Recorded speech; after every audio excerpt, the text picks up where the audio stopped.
नमस्कार दोस्तों, SB news India के डिजिटल पैनल, आपके अपने Facebook page, YouTube channel Amrish Balyan पर आप सबका हार्दिक स्वागत है, अभिनंदन है। हरिद्वार में आज भारतीय किसान यूनियन के चिंतन शिविर का दूसरा दिन है। आज 21 महत्वपूर्ण मुद्दों पर इस शिविर में चर्चा होनी है। हमारे साथ भारतीय किसान यूनियन की युवा इकाई के राष्ट्रीय अध्यक्ष गौरव टिकैत मौजूद हैं। गौरव जी, आज किन मुद्दों पर चर्चा होनी है? देखो, ये 3 दिन का जो शिविर है और 3 सत्र इसके, कल 2 सत्र हुए, एक सुबह हो चुका और एक चौथा सत्र जो है अब 3 बजे शुरू होगा। उसमें जो पूरे देश भर के किसानों की समस्याएं हैं, आगे के आंदोलन की क्या बातचीत है, वो सारे निर्णय सामूहिक रूप से लिए जाते हैं। सब पदाधिकारी बैठते हैं, सब निर्णय लेते हैं। 2 साल में कोरोना के बाद में ये शुरू हुआ तो बड़ा उमंग लोगों में है और सब लोग आ रहे, लाखों की संख्या में किसान जो है आ रहा है। तो इसमें कई मुद्दे, जैसे अभी एक भाई देश के किसान के तो बच्चे फौज में जाते हैं, तो अग्निपथ एक योजना जो उन्होंने निकाल ली, उससे देश के भाई जो जवान है बिल्कुल बेकार ही हो जाएगा। तो उस पर भी एक विचार चल रहा है कि किस तरीके से एक आंदोलन इस पर भी खड़ा किया जाए। आज की तारीख में ऐसे कौन कौन से महत्वपूर्ण मुद्दे हैं जिन पे किसान यूनियन सबसे पहले एक्शन लेना चाहिए? देखो, पहले तो जो अभी 13 महीने का आंदोलन अभी होकर आया, किसान को मिला कुछ नहीं। थोपे हुए कानून थे, सरकार ने वापसी ले लिए। उसके साथ साथ में जब ये फैसले हुए थे तो सरकार से बात हुई थी कि एमएसपी को गारंटी कानून बनाया जाएगा। वो कैसे बनाया जाएगा, उसकी एक कमेटी बनेगी।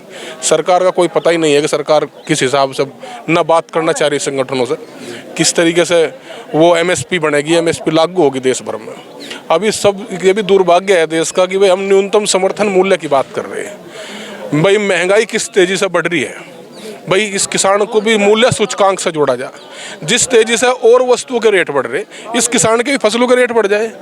और आज ये दुर्भाग्य है कि किसान एमएसपी की मांग कर रहा है, न्यूनतम की मांग कर रहा है। भाई किसान आयोग का भी गठन हो, एक एग्रीकल्चर पॉलिसी किस तरीके से क्या लाना चाह रही है सरकार, उस पर भी बैठ कर बात हो, उसकी भी चिंतन हो। बड़े बड़े अर्थशास्त्री कृषि के हैं, उनसे बातचीत करी जाए। ये थोपने का काम ना सरकारें करें, तो इन सब मुद्दों पर लेकर सब बात होंगी, चलते रहेंगे। आज के तारीख में 2 मुद्दे सबसे ज्वलंत चल रहे हैं। एक चल रहा है नुपुर शर्मा के बयान का, आज भी जुमे की नमाज है और कड़ी सुरक्षा व्यवस्था मुजफ्फरनगर सहित वेस्ट यूपी में की गई है। इस तरह के मुद्दों को आप किस तरीके से देखते हैं? भाई हमारा तो इनसे कोई मतलब नहीं है। तो भारतीय किसान यूनियन तो सभी धर्मों का, सभी वर्गों का संगठन है और भारत का सबसे बड़ा किसान संगठन है। और जिस उस पूरे करोड़ों लोगों की, पूरे देश भर के किसानों की निगाह इस पर टिके रहे, तो भाई ये प्रकरण तो दूसरे होते रहेंगे। दूसरा जो आपने दौलत मुद्दा बताया अग्निपथ का, सरकार कह रही कि हम इजराइल की तर्ज पर जो है भारत में इस योजना को लेकर आ रहे हैं। अरे भाई इसको कंपलसरी करो। देश का हर नागरिक को आर्मी में जाने का, उसको जाने का मौका मिले तो कंपलसरी करो। 4 साल ही रहना चाहिए उसको, लेकिन कंपलसरी होना चाहिए। देश का व्यापारी भी फौज में जाएगा, देश का किसान का, मजदूर का बच्चा भी फौज में जाएगा। ये कंपलसरी सरकार करे, इस बात पे सरकार को काम करना चाहिए। 4 साल में, अरे भाई मनोबल से तो लड़ाई लड़ी जाएगी। फौज में जब हमारा मनोबल मजबूत होगा, हम ये कहेंगे कि भाई अरे ये हमें पता लग जाएगा कि हम 4 साल के लिए हैं, और सरकार पूरी नीति पहले बना देगी भाई 21,000 रुपये जब मिलेंगे उसको फंड इतना मिलेगा। अरे तो भावना से चलता है। जब उसमें अपने देशभक्ति की जो भावना होगी, जब वो चलेगी, तो जब ही ये सुरक्षा का भी मुद्दा है। भाई क्यों, तो हमारे क्या हम मरने के लिए ही हैं? इस किसान के बच्चे मरने के लिए ही रहेंगे? ये योजना गलत में उतार देगी युवा। हम तो प्रधानमंत्री जी की उस बात को भी याद दिलाना चाह रहे हैं। प्रधानमंत्री जी ने कहा था कि देश का सौभाग्य है, देश के लिए बहुत बड़ी बात है कि हमारी 65% आबादी 35 वर्ष से नीचे की है। तो उस युवा का तो प्रयोग करना चाहिए। उस युवा का तो राष्ट्र निर्माण को, हमारा मजबूत भारत कैसा होगा, हमारा राष्ट्र कैसा मजबूत होगा, उसमें जाना चाहिए। आप मजाक कर रहे, 4 साल में क्या कर लेगा वो, उसके 4 साल के बाद में कहाँ जाएगा? तो स्थिति विकट है। पुनर्विचार सरकार को तुरंत करना चाहिए। जैसे अग्निपथ स्कीम के विरोध में लगातार युवा सड़कों पे है और हिंसा की आग कहा जा रहा है कि अब 11 स्टेट में फैल गई है। कई जगह पे ट्रेन जलाने की भी खबरें आ रही है। तो युवाओं से आप लोग क्या अपील करना? देखो, युवाओं से अपील ये है कि धैर्य का ये समय है। धैर्य अगर रखोगे तो, क्योंकि सरकारें तोड़ने में बड़ी माहिर हैं। हिंसा उग्र में ये आप लोगों को तोड़ लगी। आप लोगों से एक तो निवेदन यह है कि कोई भी, आप इस देश की नींव है, इस राष्ट्र की मजबूती की नींव आप लोग हैं।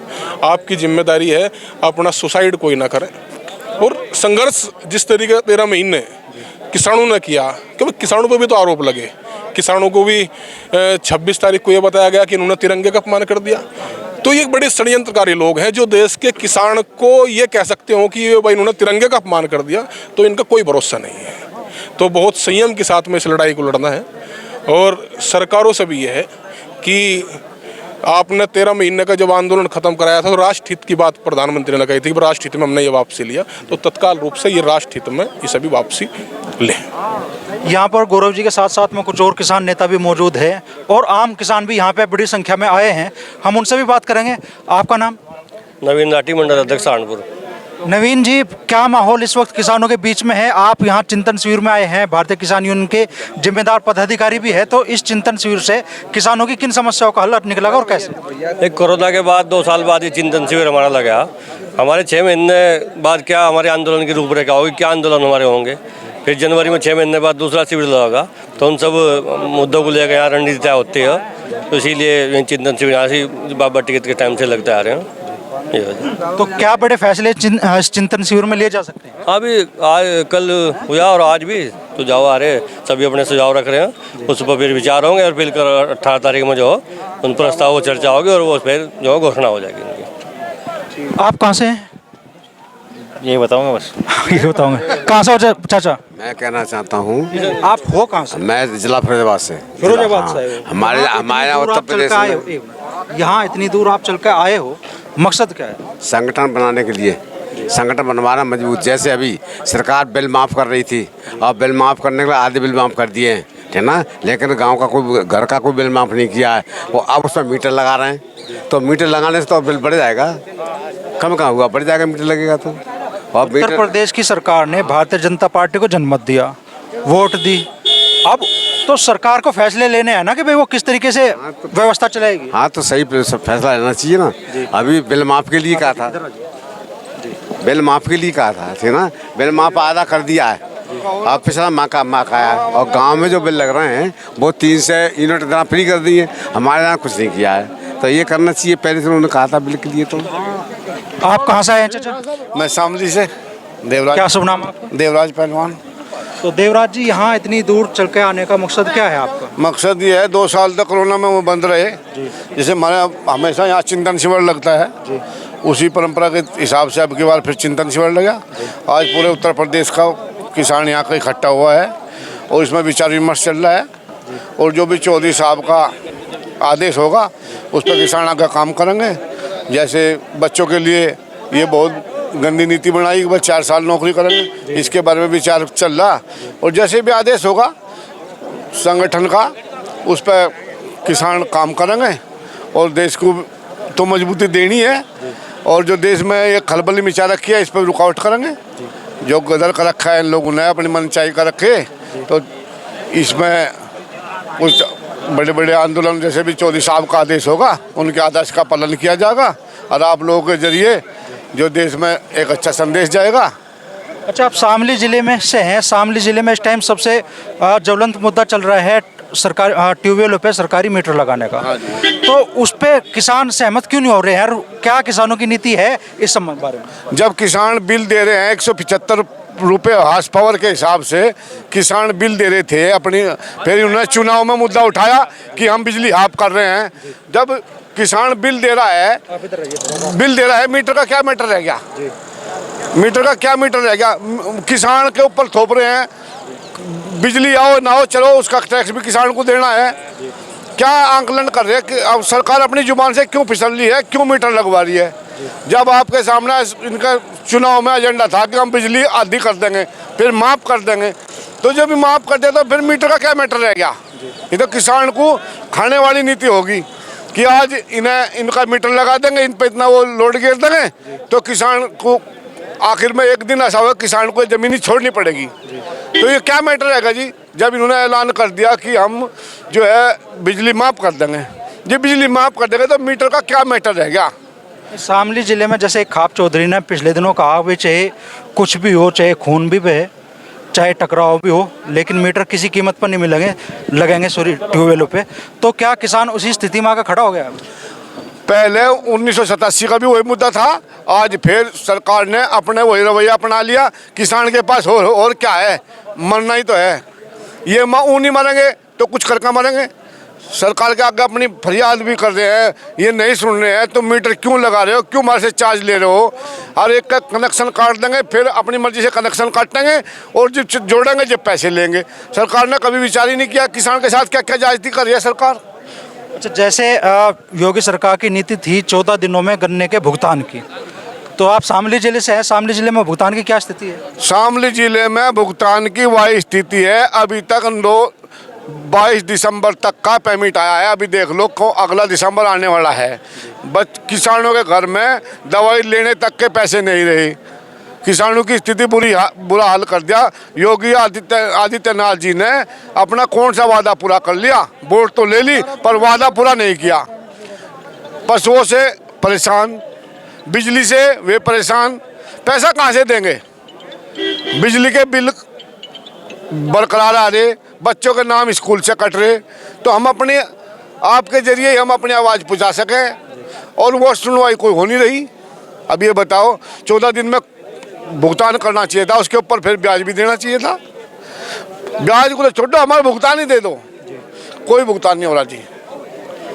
आप क्या कहना चाहेंगे चाचा इस सरकार के बारे में? यह सरकार बहुत गलत नीति है इसकी सारी। अभी 3 दिन पहले ये अग्निवीर बनाने जा रही। कौन सा फौजी का सम्मान मिल जाएगा 4 साल में बच्चे को? बच्चा जब बाहर निकल गया होगा, किस मानसिक स्थिति से बाहर होकर गुजरेगा? कैसे वो उसकी सेवा करेगा देश की? जब उसे 12 ये तो ये 3-3.5 साल रहना, तो कैसे सेवा करेगा वो देश की? और बाहर आकर कहाँ भटकता फिरेगा?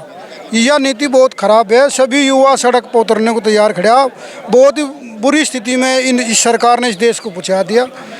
जब पेंशन जो नेताओं की, जो MP MLA की तो पेंशन है और सबकी पेंशन खत्म कर दी। जब इतनी बढ़िया स्कीम है, सबके MLA क्यों पेंशन है? जब हमारे नौजवान को पेंशन नहीं मिल सकती, इन्हें क्यों मिल रही? ये अपने बारे में सोचते नहीं। खूब तनख्वाह बढ़ावे, खूब काम कर रहे, मजा ले रहे इस देश में। MP MLA जितना मजा आज की तारीख में किसी का नहीं है। किसानों सड़कों पर देख लो, यहाँ सब सड़क पर खड़ा, पेमेंट हो नहीं रहा। सरकार ने ये कहा कि बिजली बिल पर छूट हैगी, लेकिन किसान के हाथ में पेमेंट नहीं है। अगर गन्ने का पेमेंट होगा तो वो बिल जमा करेगा। हम तो कहे सरकार से व्यवस्था कर लो, पर्ची ले लो, मिल वालों पर ले लो, अपना बिल जाएगा। ऐसी व्यवस्था कर लो, पर्ची ले लो किसानों पर, छूट के अपना कर लो जमा। लेकिन ना तो पैसा है, कहाँ तो छूट, ना छूट मिलेगी। इस चिंतन शिविर में क्या बड़े फैसले होने की उम्मीद है आपको? हाँ, इसमें आंदोलन तो चल ही रहा। जैसे MSP की गारंटी पे आंदोलन चल रहा है, जगह जगह पंचायतें हो रही, जगह जगह वो हो रहा। अब जैसा चौधरी साहब का आदेश होगा उसी तरह आगे सब किसान काम करेंगे। मेरा एक निवेदन है जी बताएं। जो ये इन्होंने अग्निपथ योजना बनाई और जैसे बच्चे खूब परेशान हो रहे हैं, सभी बच्चों से ये निवेदन है कि वे आत्महत्या ना करें। आत्महत्या का कोई रास्ता नहीं है, उसका हल नहीं है। हम सभी बच्चों से हाथ जोड़ कर निवेदन करें, बेटे घबराओ ना, रोजगार मिलेगा, तुम भारत के जवान हो, कर भी खा सकते हो, पर आत्महत्या ना करो। माता पिता की आत्मा कैसी होती है, देश का बच्चा है, पता नहीं क्या चल के क्या बने। पर हमारा निवेदन है, ये हमारे संदेश पहुँचा दो कि कोई बच्चा आत्महत्या ना करे। ये चाचा बता रहे हैं आप रिटायर्ड फौजी हैं। हाँ जी। तो आप एक रिटायर्ड सैनिक होने के नाते जो ये अग्निपथ स्कीम आई है, इसे किस तरीके से देखते हैं? इसे बिल्कुल न्याय गलत तरीके से देख रहा जी। ऐसा तो कोई मिल मालिक भी नहीं करता जो प्राइवेट नौकरी करवावे। जवान होता है जो देश की सरहद की रक्षा करता है, वो कुछ हौसले हिम्मत लेकर चलता है, प्रमोशन की भी सोचता है, आगे बढ़ोतरी की भी सोचता है। 4 साल में क्या तो वो देश की रक्षा के बारे में सोच लगा, क्या 4 साल में अपने भविष्य के बारे में क्या सोच लगा, देश के लिए क्या सोच लगा, उसका भविष्य अंधकार में गिरना चाह रही सरकार। मेरा इससे मैं सहमत नहीं हूँ। बताओ, ये तो सरकार खोल कर बताओ कि 4 साल के बाद इस जवान का यूँ करेंगे हम।